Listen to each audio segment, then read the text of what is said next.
ತುಂಬ ಚೆನ್ನಾಗಿ ಅನಿಸ್ತಿದೆ ಸರ್. ನಾವು ನಮ್ಮ ಫ್ಯಾಮಿಲಿ ಜೊತೆ ಬಂದಿದ್ದೀವಿ. ಸೊ ಇಲ್ಲಿಂದ ನೋಡೋದಕ್ಕೆ ಲೈವ್ ಆಗಿ ತುಂಬ ಚೆನ್ನಾಗಿದೆ. ಸೊ ಎಲ್ಲರೂ ಒಂದ್ಸರಿ ಬಂದು ವಿಸಿಟ್ ಮಾಡಿ ನೋಡ್ಬೋದು. ತುಂಬ ಚೆನ್ನಾಗಿದೆ. ಇಲ್ಲ, ಫಸ್ಟ್ ಶೋ ಇದೇ, ಫಸ್ಟ್ ಟೈಮ್ ಬರ್ತಿರೋದು. ಯಶ್ವನ್ ಅಂತ ಸರ್. ಏರ್ ಶೋ ಬಗ್ಗೆ ತಮ್ಮ ಅಭಿಪ್ರಾಯ ಏನು ಸರ್? ಹೇಗೆ ನಡೀತಾ ಇದೆ ಸರ್? ನಾನು ಇಲ್ಲಿ from past 6 to 7 air shows have been continuously visiting. So it's always must watch ಅಂತ ನಾನು ಹೇಳ್ತೀನಿ ಎಲ್ರಿಗೂ. ಬಿಕಾಸ್ ಇದು ನೆಕ್ಸ್ಟ್ ಜನ್ರೇಷನ್ಗೆ, ಮಕ್ಕಳಿಗೆ ಇದು ಒಂಥರ ಎಜುಕೇಟ್ ಕೂಡ ಮಾಡುತ್ತೆ. ಆ್ಯಂಡ್ ನಮ್ಮಲ್ಲಿ ಏನೇನು ಏರ್ಕ್ರಾಫ್ಟ್ಸ್ ಇದೆ, ಎವ್ರಿಥಿಂಗ್ ದೇ ಡಿಸ್ಪ್ಲೇ ಹೋಯ. ಎಸ್ಪೆಷಲಿ ಈ ಸಲ this year Su-57 Russian aircraft ಕೂಡ ಬಂದಿದೆ. ಆ್ಯಂಡ್ ಅದನ್ನು ನೋಡೋದಕ್ಕೆ ಅಂತಲೇ ಮೇಯ್ನ್ ಇವತ್ತು ನಾವು ಬಂದಿರೋದಿಲ್ಲಿ. So that's a very wonderful aircraft. So ಅದು ಬಿಟ್ಟರೆ overall air show is always good. So expecting more next year.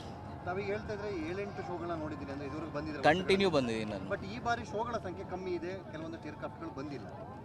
ಈ ಸಲ ಬಂದಿಲ್ಲ ಬಿಕಾಸ್ ನಾವು ಅವಾಗಿಂದ ನೋಡಿದ್ದೀವಲ್ಲ. ಆವಾಗ ರಷ್ಯನ್ ಏರ್ಕ್ರಾಫ್ಟ್ಸೇ 6 ಏರ್ಕ್ರಾಫ್ಟ್ ಬಂದಿತ್ತು, ಫಾರ್ಮೇಷನ್ ಇತ್ತು. So I don't know, they have to improvise on that. Because slowly ಸುಮಾರು ಏರ್ಕ್ರಾಫ್ಟ್ಸ್ ಹಾಗೆ ಕಡಿಮೆ ಆಗ್ತಾ ಇದೆ. ಸೊ ಅವರು ಆ ಥರ ಜಾಸ್ತಿ ಮಾಡಿದಾಗ ಈವನ್ ಇಲ್ಲಿ ಪಬ್ಲಿಕ್ ಕೂಡ ಅದೇ ಇಂಟ್ರೆಸ್ಟ್ ಬರುತ್ತೆ. ಸುಮಾರು ಜನ ಹೇಳ್ತಾರೆ ಈ ಸಲ ಏನು ಫಾರ್ಮೇಷನ್ ಇಲ್ಲ ಅಂತ. So I would recommend we should look forward for more next year. Thank you. Geetha. Air show ಬಂದಿದ್ದೀರಾ, ತಮಗೆ ಹೇಗೆ ಅನಿಸ್ತಾ ಇದೆ? ತುಂಬ ಚೆನ್ನಾಗಿದೆ. ನಾವು ಇದೇ ಫಸ್ಟ್ ಟೈಮು ಮಗಳು ನೋಡಬೇಕು ಅಂತ ಅಂದ್ಬಿಟ್ಟು ಕರ್ಕೊಂಬಂದ್ಲು. ಭಾಳ ಖುಷಿ ಆಯಿತು. ಇನ್ನು ನೋಡಬೇಕಲ್ಲ, ಸಾಯಂಕಾಲದವರೆಗೂ ಇಲ್ಲೇ ಇರ್ತೀವಿ, ನೋಡ್ತೀವಿ. ಇಲ್ಲ ಬೇಡ, ಇಲ್ಲಿ ಬಿಡಿ, ಇನ್ನು ಇಟ್ಕೊತೀನಿ. ಮೇಡಮ್, ತಮ್ಮ ಹೆಸರು? ಗೋಪಿಕಾ ಅಂತ. ಏರ್ ಶೋ ನೋಡ್ತಾ ಇದ್ದೀರಾ, ತಮ್ಗೆ ಹೇಗೆ ಅನಿಸ್ತಾ ಇದೆ? ಇದೇ ಮೊದಲನೇ ಬಾರಿನೋ ಅಥವಾ ಮೊದಲು ಬಂದಿದ್ದೀರಾ? ಇಲ್ಲ, ಸೊ ಎವ್ರಿ 2 years ಆಗೋದಲ್ಲ, ಸೊ ಖಂಡಿತ ಮಿಸ್ ಮಾಡಲ್ಲ. ಆಲ್ಮೋಸ್ಟ್ ಇದು 3rd ಟೈಮ್ ಬರ್ತಾ ಇದ್ದೀವಿ. ತುಂಬ ಖುಷಿ ಆಗುತ್ತೆ. ಮಕ್ಕಳ ಸಮೇತ ಬರ್ತೀವಿ, ಮಕ್ಕಳು ಎಂಜಾಯ್ ಮಾಡ್ತಾರೆ. ಸ್ಪೆಷಲಿ ಸೂರ್ಯಕಿರಣ್ಗೋಸ್ಕರ ವೆಯ್ಟ್ ಮಾಡ್ತೀವಿ. ಸೊ ಕಾದು ಅದನ್ನು ನೋಡಿನೇ ಹೋಗೋದು ನಾವು.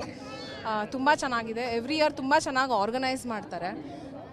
ಕ್ರೌಡ್ ಆಗಲಿ, ಸೊ ಮ್ಯಾನೇಜ್ ಮಾಡೋದಾಗಲಿ, ಅವರು ತುಂಬ ಚೆನ್ನಾಗಿದೆ. Okay.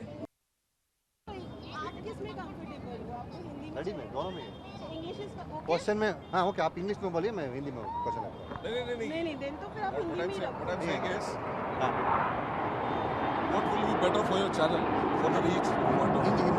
Hindi will be better. So that's what I want to know. It's not that Hindi or English we can do it. I can't do it in Kannada, unfortunately. Little bit I can do, but not this kind of thing. So we can do it in Hindi, you were saying.